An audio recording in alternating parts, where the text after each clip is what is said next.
Mi esposo me regaló una prueba de ADN por mi cumpleaños, y ahora desearía no haberla abierto nunca. Todo comenzó con una cena elegante, velas encendidas y esa sonrisa perfecta de Julián, que siempre me hacía sentir la mujer más afortunada del mundo. Llevábamos 7 años de casados, el tipo de matrimonio que mis amigas envidiaban. Él es un arquitecto exitoso, atento y, sobre todo, un hombre que valora la familia por encima de todo. O eso era lo que yo creía. Cuando puso la pequeña caja blanca sobre la mesa, bromeó diciendo que, después de tantos años, ya lo teníamos todo, excepto conocer nuestras raíces. Es para que descubras de dónde viene esa tenacidad tuya, me dijo, besando mi mano.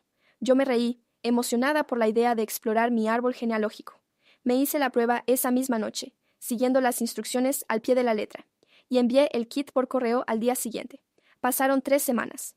Durante ese tiempo, la vida siguió su curso normal. Julián seguía siendo el esposo perfecto, aunque noté que preguntaba por los resultados con una frecuencia inusual. ¿Ya te llegó el correo?, decía cada mañana. Pensé que era simple curiosidad. Finalmente, el martes pasado, recibí la notificación. Estaba sola en la oficina. Abrí el archivo PDF con una sonrisa, esperando ver porcentajes de ancestros europeos, o quizás alguna sorpresa exótica. Pero los datos que aparecieron en mi pantalla no tenían nada que ver con el pasado. El sistema de la base de datos tenía una función de parientes cercanos. En la parte superior, con una coincidencia del 50%, aparecía un nombre que me detuvo el corazón: Lucas M. El sistema lo etiquetaba como hijo. Me quedé sin aire. Yo nunca he estado embarazada. Nunca he tenido un hijo. Mi primer pensamiento fue que se trataba de un error del laboratorio, una confusión de muestras. Pero al hacer clic en el perfil de Lucas, vi su ubicación. Vivía a solo 10 kilómetros de mi casa. Y lo peor no fue eso. Lo peor fue la foto de perfil del niño. Lucas tenía 6 años, y sus ojos eran exactamente iguales a los de Julián. En ese momento, mi teléfono vibró. Era un mensaje de mi esposo. «¿Ya llegaron los resultados, mi amor? Tengo una sorpresa para celebrar». Sentí un escalofrío recorrerme la espalda. La verdadera sorpresa no la tenía él, la tenía yo frente a mis ojos. Cerré la computadora de golpe. Mis manos temblaban tanto que casi tiro el café sobre mi escritorio. No podía ser cierto. Miré de nuevo la foto del niño en mi mente. Ese cabello castaño rebelde, la forma de la barbilla, era una copia exacta de Julián. Si ese niño tenía 6 años, significaba que nació justo un año después de nuestra boda. Mientras yo decoraba nuestra primera casa y planeábamos nuestro futuro, él ya estaba en este mundo. Llegué a casa antes que Julián. Necesitaba pruebas, algo más que un PDF en una pantalla. Revisé su oficina, sus cajones, sus estados de cuenta. Nada. Julián siempre ha sido un hombre meticuloso, casi obsesivo con el orden, pero cometió un error. Dejó su tableta personal sobre la mesita de noche. Probé con su contraseña de siempre, la fecha de nuestro aniversario. No funcionó. Intenté con su cumpleaños. Tampoco. Respiré hondo y con el corazón en la garganta, probé la fecha de nacimiento que aparecía en el perfil de Lucas. Clic. La pantalla se desbloqueó. Sentí náuseas. Dentro de la galería de fotos, no solo había imágenes de Lucas. Había cientos de videos de Julián en parques, en fiestas de cumpleaños, enseñando al niño a andar en bicicleta. Julián no solo tenía un hijo secreto, tenía una vida entera paralela de la que yo no formaba parte. Pero lo que encontré después fue lo que realmente me quebró. Había una carpeta oculta titulada Documentos. Al abrirla, encontré recibos de una clínica de fertilidad y facturas de pagos mensuales a una mujer llamada Elena. Los pagos no eran por manutención, eran por servicios de gestación y silencio. Escuché el motor del auto de Julián estacionándose en la entrada. Mi corazón martilleaba contra mis costillas. Escuché la puerta principal abrirse y su voz alegre resonando en el pasillo. «Cariño, ¿estás en casa?» Me limpié las lágrimas rápidamente y escondí la tableta bajo la almohada. Tenía que fingir. Tenía que ser más inteligente que él. Cuando entró en la habitación con un ramo de flores y una botella de vino, me sonrió como si fuera el hombre más honesto del mundo. «¿Y bien?», preguntó, acercándose para besarme. «¿Qué decía la prueba de ADN? ¿Descubriste algún secreto de tus antepasados?» Lo miré a los ojos, buscando un rastro de culpa, pero no había nada. Solo esa máscara perfecta. «Fue fascinante, Julián», respondí, forzando una sonrisa que me dolió en el alma. Pero encontré algo mucho más interesante que mis ancestros. Encontré a Lucas. La sonrisa de Julián no desapareció de inmediato. Se congeló. Sus ojos se abrieron 1 milímetro más de lo normal, y el ramo de flores resbaló de sus manos, esparciendo pétalos rojos por todo el suelo. El silencio en la habitación era tan pesado que casi no podía respirar. Julián se quedó inmóvil, mirando las flores en el suelo, como si fueran los restos de su propia vida. Por un segundo vi grietas en su máscara. El hombre, seguro de sí mismo, se desvaneció, dejando paso a alguien que parecía un extraño para mí. Lucas, repitió, su voz apenas un susurro. No sé de qué estás hablando, mi amor. Debe ser un error del sistema. Esas pruebas a veces fallan, ya sabes, las bases de datos se cruzan. No mientas más, Julián, le interrumpí, sacando la tableta de debajo de la almohada. Vi las fotos, vi los videos, vi los pagos a Elena. Conozco su cara, conozco su risa, y conozco la fecha de su cumpleaños, porque es la clave de tu tableta. Él dio un paso atrás, hundiéndose en el sillón que tanto le gustaba. Se cubrió el rostro con las manos y soltó un suspiro largo, cargado de una derrota que no me dio lástima, sino una furia helada. Cuando levantó la vista, sus ojos estaban rojos. No es lo que piensas, dijo, y esa frase me dolió más que la traición misma. No fue una aventura. Elena es una vieja amiga de la universidad. Ella necesitaba ayuda económica y yo siempre quise ser padre. Tú siempre decías que querías esperar, que tu carrera era lo primero, que no estábamos listos. Me quedé helada. Sí, habíamos decidido esperar, pero fue una decisión de ambos, o eso me había hecho creer él. ¿Así que decidiste comprarte un hijo por la espalda? Pregunté, con la voz quebrada. Durante 6 años me miraste a la cara cada mañana, sabiendo que tenías otra familia a 10 kilómetros de aquí.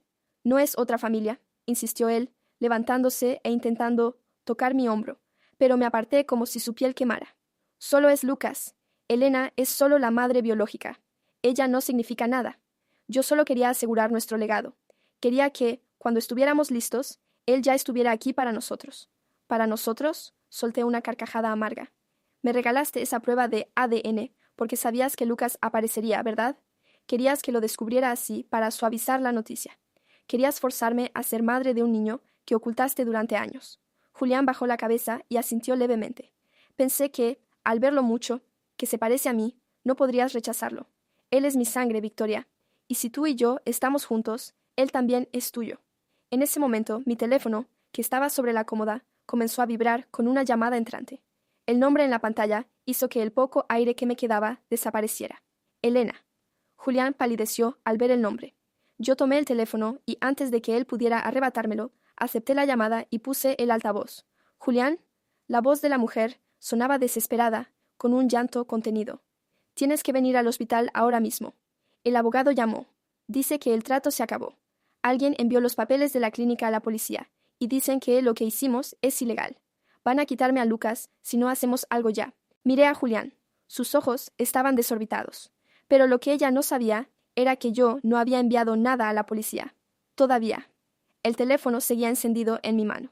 Podía escuchar la respiración agitada de Elena al otro lado de la línea, esperando una respuesta que Julián no podía dar. Él me miraba con puro terror, como si estuviera viendo a un juez dictar su sentencia. «Julián, ¿estás ahí?», insistió la mujer. «Por favor, responde. Dijiste que tenías todo bajo control, que tu esposa nunca se enteraría de cómo nació Lucas». Silencié el micrófono del teléfono. Mi mente trabajaba a 1000 por hora. Si yo no había enviado esos papeles a la policía, ¿quién lo había hecho? Miré a Julián, que ahora estaba de rodillas frente a mí. «Victoria, te lo ruego, no dejes que se lo lleven», suplicó él, con lágrimas reales rodando por sus mejillas. «Hice cosas malas, lo sé. Soborné a gente en la clínica, falsifiqué firmas. Pero Lucas es inocente. Él no tiene la culpa de mis errores». «¿Falsificaste firmas?», le pregunté, sintiendo un vacío en el estómago. «¿Qué firmas, Julián?». Él no respondió. Desvió la mirada hacia el suelo. De repente todo encajó. La razón por la que Lucas había aparecido en mi prueba de ADN con un 50% de coincidencia como hijo no era solo porque él fuera el padre. Era algo mucho más oscuro. «Usaste mis óvulos», susurré, y la sola idea me dio náuseas. Aquella cirugía menor que tuve hace 3 años, la biopsia que supuestamente me hiciste en tu clínica de confianza. Era la única forma, interrumpió él, tratando de agarrar mis manos. Quería que fuera nuestro hijo biológico. Sabía que si te lo pedía, dirías que no estabas lista. Solo tomé lo que era nuestro para asegurar nuestro futuro. Elena solo fue el vientre, pero el niño es nuestro, Victoria. Es tuyo y mío. Me alejé de él, sintiendo que las paredes de la habitación se cerraban sobre mí. Mi propio esposo me había robado mi material genético. Había usado mi cuerpo sin mi consentimiento para crear una vida en secreto con otra mujer. Esto no era solo una traición, era un crimen. En ese momento, la puerta de nuestra casa se abrió de golpe. No eran los pasos de una persona, sino de varias. Unas voces masculinas y firmes resonaron en la entrada. ¡Policía! Julián M., salga con las manos en alto. Julián se puso de pie, blanco como el papel. Miró hacia la puerta y luego a mí. Victoria, ayúdame. Diles que tú estabas de acuerdo, que lo sabías todo. Si no lo haces, iré a la cárcel y Lucas terminará en un hogar de acogida. Es tu hijo. Miré el ramo de flores pisoteado en el suelo y luego la pantalla de mi teléfono, donde Elena seguía esperando. Un último giro de la trama estaba a punto de revelarse, porque mientras los oficiales subían las escaleras, me di cuenta de quién había enviado los papeles a la policía. Los oficiales entraron en la habitación con el rostro endurecido. Antes de que pudieran decir una palabra, la puerta volvió a sonar. Una mujer entró corriendo detrás de ellos. No era la policía, era mi madre. Se detuvo en el umbral, jadeando, con una carpeta bajo el brazo. Miró a Julián con un odio que nunca le había visto. Yo fui, Victoria, dijo mi madre, con la voz temblorosa pero firme. Yo envié los documentos. Llevo meses sospechando, siguiendo a Julián. Sabía que te estaba ocultando algo, pero nunca imaginé que llegaría a este nivel de locura. Julián fue esposado allí mismo, frente a la cama donde dormíamos cada noche. Mientras se lo llevaban, él gritaba mi nombre, suplicando por una piedad que él no tuvo conmigo cuando robó mi identidad y mi genética. Meses después, el juicio reveló toda la verdad. Julián no solo había falsificado mi firma, había usado sus contactos y su dinero para manipular registros médicos. Elena, la mujer que gestó al niño, resultó ser una cómplice que aceptó el trato por una deuda millonaria, que Julián le perdonó. Hoy, mi vida es un caos, pero un caos honesto. Julián cumple condena por fraude y manipulación médica. Y Lucas está conmigo. El Estado me otorgó la custodia tras las pruebas biológicas y la demostración del abuso que sufrí. A veces lo miro mientras duerme y veo mis propios rasgos en él. Es un recordatorio constante de la peor traición de mi vida, pero también de que, al final, la verdad siempre encuentra el camino de regreso a casa. Julián pensó que me estaba dando un regalo para controlarme, pero sin saberlo, me dio la fuerza para destruirlo y empezar de nuevo. Me llevó tiempo entender que no soy una víctima de su plan, sino la dueña de mi propio destino. Y aunque el camino ha sido doloroso, ahora sé que no hay secreto que el tiempo no pueda desenterrar. ¿Crees que Victoria hizo lo correcto al quedarse con el niño? ¿O debería haberlo alejado de su vida para siempre?